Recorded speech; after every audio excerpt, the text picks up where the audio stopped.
자, 오늘 성경 본문이 어디 본문이죠? 데살로니가 후서 말씀이에요. 데살로니가 후서는 누가 누구에게 쓴 편지 내용일까요? 사도 바울이 데살로니가 교회 성도들에게 권면하는 이 편지 내용이 데살로니가 전후서 내용이 되겠습니다. 자, 이 바울이 데살로니가 교회 성도들에게 이렇게 얘기했습니다. 오늘 읽지는 않았는데요. 데살로니가 후서 3장 10절 말씀을 한번 읽어볼까요? 데살로니가 후서 3장 10절 말씀 다 같이 시작. 우리가 너희와 함께 있을 때에도 너희에게 명하기를 누구든지 일하기 싫어하거든 먹지도 말게 하라 하였더니. 자, 이 말씀을 단도직입적으로 딱 떼내가지고 제가 이렇게 한번 표현해 보겠습니다. 방금 10절을 읽었는데요. 둘째 줄, 셋째 줄만 제가 똑 떼가지고 한번 이렇게 표현을 해보겠습니다. 자, 설교자가 설교를 하는데, 자, 방금 읽은 이 데살로니가 후서 3장 10절, 둘째 줄, 셋째 줄에 나오는 것처럼 누구든지 일하기 싫어하거든 먹지도 말아야 됩니다. 이렇게 딱 설교를 했다고 생각해 보세요. 그럼 여러분들이 딱 이 말씀을 들었을 때 어떤 생각으로 딱 들리고 어떤 마음이 드십니까? 크게 두 가지 부류로 나눌 수가 있어요. 일하기 싫으면 먹지도 말라? 이 말씀을 딱 들으면서 어떤 사람들은 이렇게 생각할 겁니다. 어떤 사람은 일을 열심히 하면서 사는 사람들이 있거든요. 부지런하게 사는 사람들이 있어요. 일을 열심히 하고. 그런 사람들은 이 말씀을 딱 들으면서 그렇지, 일 열심히 해야지, 부지런하게 믿음 안에서 살아야지, 맞는 말씀이야, 이렇게 받는 사람도 있습니다. 그런데 다른 부류도 있습니다. 부지런하게 일을 안 하고 게으르게 사는 사람들도 있거든요. 그러면 이걸 어떻게 받냐면은 나 들으라고 하는 얘기인가? 이렇게 받는 거예요. 그래가지고 이 말씀을 들으면서 이 말씀을 전하는 바울을 원망을 하고 또 불평을 하는 거죠. 충격을 받습니다. 너무 과격한 말 아닌가?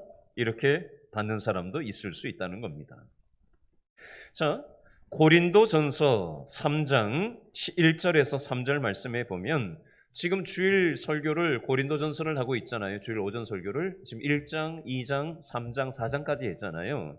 자, 고린도전서 3장 1절에서 3절 말씀에 보면 이런 말씀이 있는데 제가 읽어드릴게요.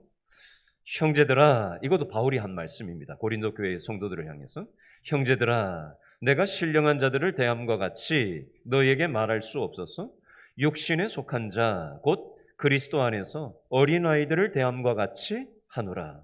내가 너희를 저주로 먹이고 밥으로 아니하였노니 이는 너희가 감당하지 못하였음이거니와 지금도 못하리라. 너희는 아직도 육신에 속한 자로다. 너희 가운데 시기와 분쟁이 있으니 어찌 육신에 속하여 사람을 따라 행함이 아니리요. 아멘. 사도 바울이 고린도 전서 3장에서 고린도 교회 교인들을 향해서 뭐라고 얘기를 하고 있어요? 너희는 육신에 속한 사람들이다. 다른 말로 하면 어린아이와 같다. 왜냐하면 젖만 먹고 밥을 소화시킬 수 있는 소화 능력이 없다. 여러분, 어린아이들이, 갓난쟁이 아기들이 밥을 먹을 수 있나요? 이도 없는데? 그러니까 뭘 먹어요? 젖밖에는 못 빨아먹어요. 아직 이가 없기 때문에 소화 능력이 없는 겁니다. 어린아이도 이가 없기 때문에 소화 능력이 없는 것처럼 믿음에 있어서도 어린아이가 있고 믿음에 있어서도 장성한 어른이 있을 수 있는데 바울이 보기에 고린도 교회 교인들은 육신에 속한 자였고 어린아이처럼 젖만 먹는 그런 신앙인이다. 밥을 먹을 수 없는, 소화력이 없는 그런 수준이다라고 말씀하는 겁니다. 이 단단한 음식을 먹지를 못하고 소화시킬 능력이 없는, 감당하지 못하는 상태다. 그래서 시기와 분쟁이 교회 안에, 고린도 교회 안에 있었다라고 말씀을 하고 있습니다. 다른 말로 하면 저를 한번 따라 하시겠어요? 젖먹이 신자. 여러분, 듣기 좋은 얘기만 듣고 싶으세요? 듣기 싫은 얘기도 듣고 싶으세요? 어떠세요? 우리 본성상. 예? 남들이 나한테 듣기 좋은 얘기만 해줬으면 좋겠거든요. 그렇죠? 음식도 우리는 단 거가 맛있고 좋거든요. 쓴 음식은 싫어요. 근데 쓴 게 사실 내 몸에도 좋은 거거든요. 때로는 듣기 좋은 말만 들으려고 하면 안 되고, 듣기 싫은 말도 그것을 받아들일 줄도 알 필요가 있습니다. 여러분, 미국 교회에 어떤 교회가 있냐면, 자, 지금 이게 무슨 재질로 되어 있는지 아세요? 이거? 강대상이? 이거 크리스탈 재질로 되어 있거든요. 미국 교회 가면은 이 강대상이 방탄 유리로 된 강대상을 갖다 놓은 데가 있어요. 미국 교회에. 왜 그런지 아세요? 목사님이 설교를 하는데 막 회개하라고 막 강력하게 막 회개를 막 촉구를 하면서 막 되게 세게 설교를 했대요. 회개해야 된다고. 그랬더니 미국에는 총을 갖고 다니잖아요. 그죠? 듣다 열받아가지고 어떤 성도가 권총을 꺼내가지고 설교하는 목사님한테 쏴버렸대요. 실제 있었던 일이랍니다. 그래서 그때부터 그 교회는 강대상이 방탄용 그런 총알을 쏴도 보호가 되는 그런 장치를 해놓고 설교를 하는 교회가 됐답니다. 실제 미국 교회에 있는 일이에요. 여러분, 우리는 쓴소리 잘 소화시키지 못할 때가 많이 있습니다. 여러분, 오늘 본문의 데살로니가 교회에 이런 사람들이 있었다라는 겁니다. 그래서 사도 바울이 몇 가지 권면의 말씀을 하고 있는데 네 가지 측면으로 오늘 말씀을 통해서 교훈을 나누려고 합니다. 첫 번째, 이 바울이 데살로니가 교인들에게 어떻게 권면을 했나? 자, 13절 말씀을 다시 한번 읽어보겠습니다. 데살로니가후서 3장 13절 말씀 다 같이 시작. 형제들아, 너희는 선을 행하다가 낙심하지 말라. 자, 첫 번째 뭐라고요? 따라합니다. 선을 행하다가 낙심하지 말라. 선을 행하다가 낙심하지 말라. 첫 번째로 바울이 데살로니가 교인들에게 권면하는 거예요. 자, 이 원리가 갈라디아서 6장 9절 말씀에도 있는데요. 자, 저를 따라해 보시죠. 우리가 선을 행하되 낙심하지 말지니 포기하지 아니하면 때가 이름에 거두리라. 선을 행하다가 낙심하지 말래요. 포기하지 말래요. 하나님의 때가 되면 거두게 될 때가 있으니 낙심하지 말고 포기하지 말고 계속 믿음의 선을 행하면서 살 것을 권면하는 말씀이에요. 여러분, 우리가 하나님 앞에서 살아가다 보면 때로 욕먹을 때도 있고요. 때로 내가 잘못도 없는데 오해받을 때도 있고요. 억울한 일을 당할 때도 있습니다. 교회 안에서도 그렇고 직장에서도 그렇고 가정에서도 그렇고 인간관계를 맺다 보면 그죠? 죄성을 가진 인간과의 관계에서 수도 없는 일들이 많이 있잖아요. 그렇죠? 그러나 그러한 일을 당하더라도 낙심하지 말고 계속해서 선을 행하면서 살아야 된다. 포기하면 안 된다. 그러면 하나님의 때가 되면 믿음의 열매를 거둘 때가 있다라고 말씀합니다. 고린도전서 15장 58절에 보면 이것과 관련해서 이런 말씀이 있어요. 그러므로 내 사랑하는 형제들아, 견실하며 흔들리지 말고 항상 주의 일에 더욱 힘쓰는 자들이 되라. 이는 너희 수고가 주 안에서 헛되지 않은 줄 알미라. 흔들리지 말라는 거예요. 항상 주의 일에 더욱 힘쓰는 삶을 살아야 된다라는 겁니다. 우리가 믿음으로 수고하는 것이 헛된 게 아니다 라고 말씀합니다. 예를 들어 보겠습니다. 여러분, 영국의 유명한 전 세계적인 설교자였던 스펄전 목사님이라고 들어보셨어요? 스펄전 목사님? 설교의 황태자라고 하는 애칭이 있는 유명한 설교자입니다. 지금은 천국에 가 계신 분이시죠. 옛날 분이신데 스펄전 목사님이라는 분이 계셔요. 이분은 노예 제도에 대해서도 강력하게 얘기를 했었고 사회 문제에 대해서도 강한 메시지를 전달한 것으로 유명한 분이세요. 또 여러 학교도 세웠고 또 고아원도 세웠고 요양원도 설립하기도 했습니다. 교회 안에서만이 아니라 사회에서도 큰 존경을 받았던 목사님인데 주변 사람들이 이 스펄전 목사님의 행동을 보면서 좀 이해가 안 되는 게 하나 있었대요. 그게 뭐냐면 이 스펄전 목사님이 계란을 팔았대요. 계란을. 여러 마리의 닭을 직접 기르고 이것을 닭이 낳은 달걀을 계란을 그냥 나누어 줄 법도 한데 이걸 꼭 돈을 받고 팔았답니다. 그래서 사람들이 뒤에서 수군거렸대요. 아니 저 스펄전 목사님이 구두쇠인가? 저 스펄전 목사님이 돈만 밝히는 욕심쟁이 아닌가? 그러고는 뒤에서 수군거리고 비난을 했답니다. 그런데 스펄전 목사님은 이 비난에 대해서 변명하지 않았다고 합니다. 그러던 어느 날 이 스펄전 목사님의 부인이 세상을 떠나서 천국에 갔어요. 그때서야 이 스펄전 목사 부부가 왜 계란을 돈을 받고 팔았는지가 드러나게 됐는데 그 계란 판 돈으로 어디다 썼는지 이 돈 쓴 출처가 나온 거예요. 그게 어디였냐면 교인 중에 두 분의 홀로 되신 그런 두 분이 계신데 그분들의 생활비를 대주려고 이 스펄전 목사님이 계란을 팔아가지고 남몰래 아무도 모르게 쥐도새도 모르게 그 두 분을 그렇게 열심히 섬기는 그런 일을 했다는 겁니다. 이 하나님께서 이 스펄전 목사님 부부에게 주신 이 마음을 누구한테 알리기 위해서 누가 알아줬으면 해서 그 일을 한 게 아니라 하나님께서 그 마음의 부담을 주셨기 때문에 누가 알아주지 않아도 오해를 받아도 비난을 할지라도 변명하지 않고 그 일을 했다라는 겁니다. 침묵하면서 그 선한 일을 했다는 거예요. 여러분, 우리는 선한 일을 하다가 비난을 들을 때가 있을 수 있습니다. 그때 낙심하지 말라는 것입니다. 우리가 어떨 때 낙심을 하는가? 내가 이 일을 하면 좀 누가 이 일을 알고 나를 좀 칭찬해 줬으면 좋겠다. 내가 이렇게 선한 일을, 좋은 일을 하는 걸 좀 나를 좀 알아줬으면 좋겠다.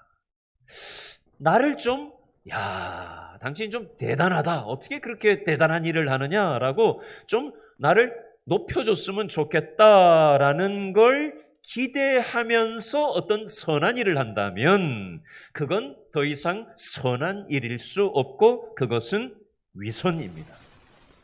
동기 자체가 하나님 앞에서 한 게 아니라 사람들이 알아주기를 원하여서 그것이 동기가 되어서 그 일을 한 것이었고 그것이 충족되지 못했기 때문에 원망이 나오고 불평이 나오고 낙심을 하게 된다면 그건 위선이지 결코 선한 동기로 한 것이 아니기 때문에 그렇습니다. 성경에서는 오른손이 한 일을 왼손이 모르게 하라고 말씀합니다. 내가 기대한 것대로 사람들이 나를 알아주지 않았다고 해서 화를 내거나 불평을 하거나 낙심을 하게 된다면 내가 하고 있는 일이 과연 선한 일인가? 아니면 위선적인 동기를 가지고 내가 사람 보고 하는 건 아닌가? 돌아볼 필요가 있습니다. 저를 한번 따라 하시죠. 하나님이 다 보고 계십니다. 다시 한번 따라 할까요? 하나님은 다 알고 계십니다. 한 번 더 따라 할까요? 무슨 일이든지 다 때가 있습니다. 하나님의 때가, 하나님의 시점이, 하나님이 일하실 때가 있다라는 겁니다. 여러분 창세기 37장부터 50장에 보면 요셉이 창세기 37장에 뭘 꾸었죠? 꿈을 꾸었어요. 요셉이 꿈 꾸고 난 다음에 그 꿈이 하루아침에 대번 이루어졌습니까? 꿈꾸고 바로 다음 날에 꿈이 이루어졌어요? 안 이루어졌어요. 아니 하나님이 그 믿음의 꿈을 꾸게 하셨으면은 바로 즉각 그 꿈이 실현돼야 되는 거 아니에요? 요셉은 그 꿈 때문에 어떤 일을 겪게 됐죠? 형들에게 미움을 받았습니다. 그래서 구덩이에 빠져요. 자기 스스로는 나올 수 없는 구덩이에 빠지게 됩니다. 무엇 때문에? 그 꿈 때문에 빠졌어요. 그러면 요셉의 입장에서 아니 하나님 이게 뭐냐고. 하나님이 꿈꾸게 해놓고 이 꿈 때문에 미움을 받아가지고 형들한테 미움받고 구덩이에 빠져서 내가 다른 나라에 돈 받고 팔려서 인신매매 당해가지고 남의 집살이를 이렇게 해야 되겠냐고요? 하면서 눈물 흘리면서 하나님을 원망하고 불평하고 낙심하고 그럴 수 있잖아요. 근데 요셉은 낙심하지 않았어요. 하나님의 꿈을 기억하면서 살았습니다. 구덩이에 빠졌어도 미움을 받았어도 이집트에 팔려가서 남의 집살이를 했어도 또 하지도 않은 그 성적인 범죄를 저질렀다라는 오명을 쓰고 누명을 뒤집어 쓰고 감옥 속에 갇혔어도 요셉은 그 꿈을 잃어버리지 않고 계속해서 선한 일, 하나님을 찾고 하나님을 의지하고 힘든 일이 있으면 슬픈 일이 있으면 오해받는 일이 있으면 억울한 일이 있으면 하나님을 그저 찾고 하나님 앞에 모든 문제를 가지고 나갔어요. 13년이라는 시간이 그렇게 흘러갔습니다. 꿈꾼 지 13년이라는 시간이 흘러갔어요. 그때 13년 뒤에 요셉은 여전히 꿈을 가지고 있었어요. 근데 요셉의 현실은 감옥이었습니다. 감옥에 있던 요셉을 애굽왕 바로가 총리로 지명을 하게 됩니다. 우리나라도 지금 총리가 이제 막 세워지기 위해서 지금 이제 청문회를 앞두고 있지요. 요셉은 감옥에 있었어요. 근데 애굽왕 바로가 총리로 지명을 해서 뭐 청문회 없이 그냥 바로 이집트의 총리가 되었습니다. 많은 사람들을 구원하는 그 하나님의 꿈을 이루는 하나님의 꿈을 꾸게 하신 것들이 하나님의 때가 되니까 이렇게 이루어지더라는 것입니다. 우리도 마찬가지예요. 믿음으로 선한 일을 하다가 때로 오해받고 억울하고 미움을 받고 어려운 시간을 거칠 수 있습니다. 그러나 포기하지 말고 낙심하지 말고 하나님의 때를 기다리고 요셉처럼 계속해서 사람이 알아주든 알아주지 않던 하나님께서 내 마음을 알고 계신다. 하나님이 다 알고 계시고 하나님이 다 보고 계신다라는 믿음의 꿈을 잃어버리지 말고 믿음으로 묵묵히 오늘 주어진 하루를 믿음으로 대하면 하나님의 때가 되면 모든 것이 밝혀지고 하나님께서 합력하여 선을 이루시더라는 것입니다. 두 번째, 바울이 데살로니가 교인들을 향해서 두 번째 권면의 말씀을 데살로니가 후서 3장 14절에서 하고 있는데요. 자, 14절 한 번 더 읽어볼까요? 시작. 누가 이 편지에서 한 우리 말을 순종하지 아니하거든 그 사람을 지목하여 사귀지 말고 그로 하여금 부끄럽게 하라. 아멘. 여러분, 제가 목사로서 목회를 이렇게 하다 보면 성도들 중에 순종을 참 잘하는 성도들도 있고 어떤 분들은 참 어떻게 저렇게 순종을 안 할까 싶은 그런 분들도 있습니다. 여러분, 목회자 입장에서 순종을 잘하는 성도를 보면은 마음이 어떨 것 같으세요? 참 기뻐요. 그런데 목회자 입장에서 어떤 성도들은 순종을 너무너무 안 해요. 그러면 아무리 교육자라도 마음이 좋지가 않습니다. 어떻게 좋을 수가 있겠어요? 여러분, 히브리서 13장 17절에도 보면 이것과 비슷한 맥락의 말씀이 히브리서 13장 17절에 있는데 제가 읽어드릴게요.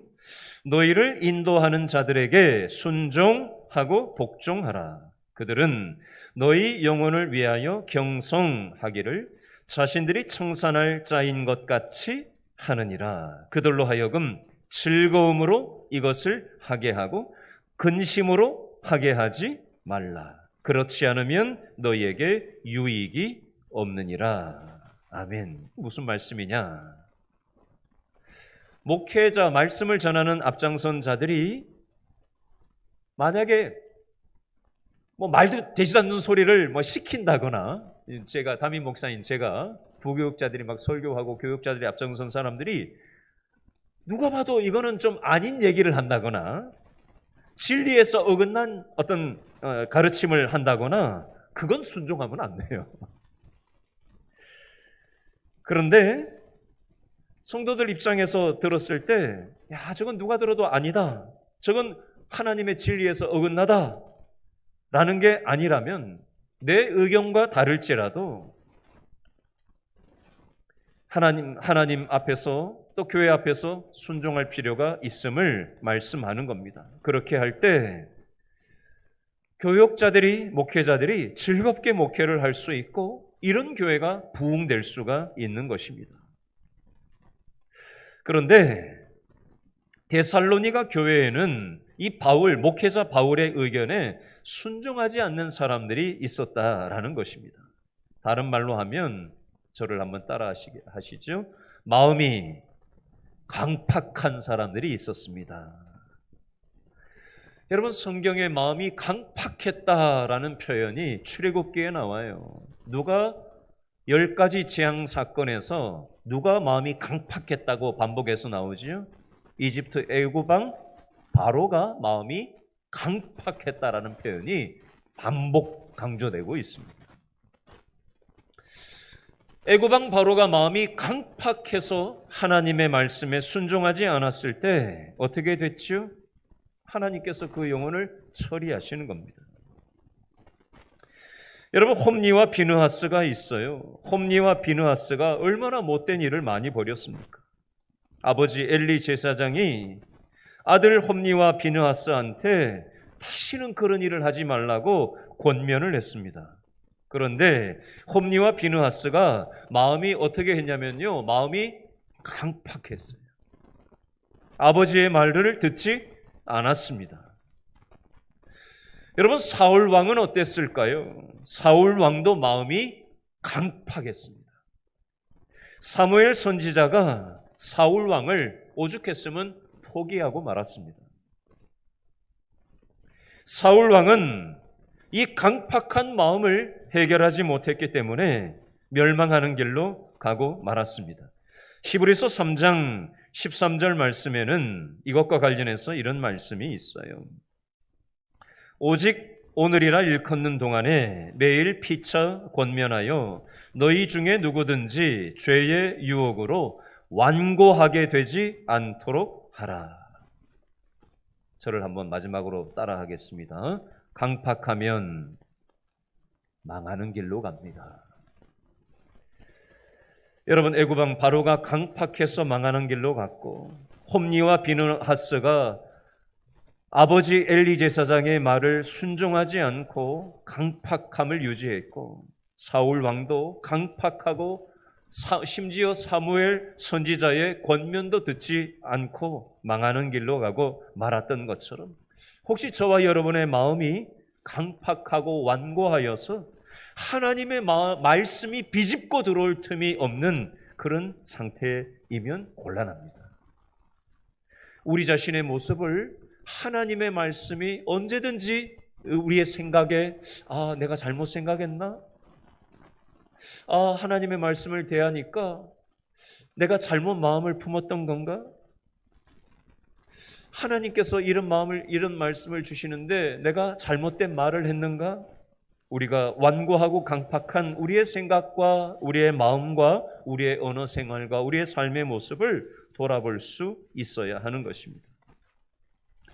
세 번째, 사도 바울이 데살로니가 교회 성도들에게 세 번째로 어떻게 권면했나? 15절 말씀에 나오는데 읽어볼까요? 15절 시작. 그러나 원수와 같이 생각하지 말고 누구같이? 형제같이 권면하라. 아멘.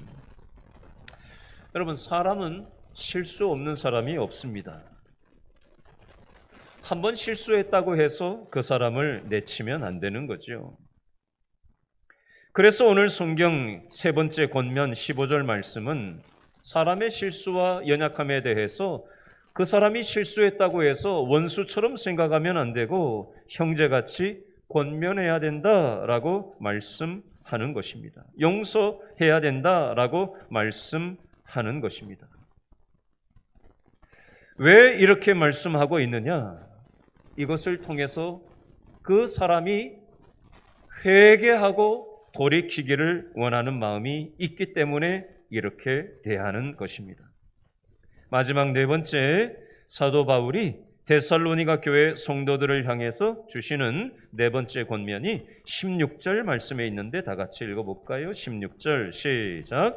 평강의 주께서 친히 때마다 일마다 너희에게 평강을 주시고 주께서 너희 모든 사람과 함께 하시기를 원하노라. 아멘. 두 번 반복 강조되는 단어가 있죠.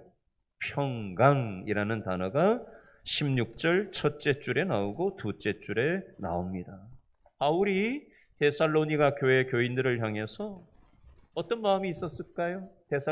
바울이 생각할 때 데살로니가 교회 교인들이 어떻게 살아갔으면 좋겠다? 하나님이 주시는 평강을 가지고 살았으면 좋겠다라는 마음을 가지고 축복하는 이 기도를, 마음을 표현하고 있는 내용이에요.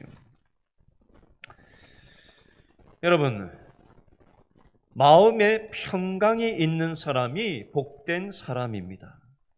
마음에 평강이 있을 때 우리의 가정에 어떤 문제가 있을지라도, 우리의 건강에 어떤 문제가 있을지라도, 우리의 인간관계에 어떤 문제가 있을지라도 하나님께서 주시는 평강이 있을 때 우리의 영혼이 건강한 상태가 되는 것입니다. 빌립보서 4장 6절, 7절 말씀 여러분 참 잘 아시잖아요. 아무것도 뭐하지 말고 염려하지 말고 다만 모든 일에 기도와 간구로 너희 구할 것을 감사함으로 하나님께 아뢰라. 그리하면 모든 지각에 뛰어난 하나님의 무엇이? 평강이 너희 마음과 그리스도 예수 안에서 너희 마음과 생각을 지키시리라. 우리가 얼마나 염려거리가 많아요. 그러나 하나님 앞에 이 모든 걸 맡기면 하나님께서 우리에게 평강의 복으로 함께 하신다는 말씀이 되겠습니다. 저는 오늘 말씀을 맺으면서 저는 우리 길신교회 성도들이 어떠한 인생에 가지가지 문제가 있어도 하나님 안에서 평강을 누리고 영적으로 건강하게 살아갔으면 좋겠다. 이 마음이 제 마음속에 있어요. 여러분 오늘 말씀을 생각하시면서 여러분 오늘 이 밤에 왔을 때는 이런저런 인생에 문제가 있어서 오셨을 거예요. 가지가지 기도 제목 가지고 오셨을 거예요. 그렇죠? 그게 얼마나 걱정되고 염려되고 근심하고 낙심하게 만들고 그렇죠? 힘든 부분이 있어요. 그렇죠? 그거 내 힘으로 잘 간수가 안 되지 않아요? 그거 어떻게 해야 돼요? 빌립보 4장 6절에 아무것도 뭐하지 말라? 염려하지 말고 어떻게 하라고요? 하나님께 다 맡기고 오늘 이 밤에 기도하라는 거예요. 하나님께서. 그렇게 할 때 하나님이 하나님의 평강으로 우리의 마음과 생각을 지켜주시겠다. 약속하시는 거예요. 하나님의 약속을 믿고 이 시간 기도하는 저와 여러분 될 수 있기를 바랍니다.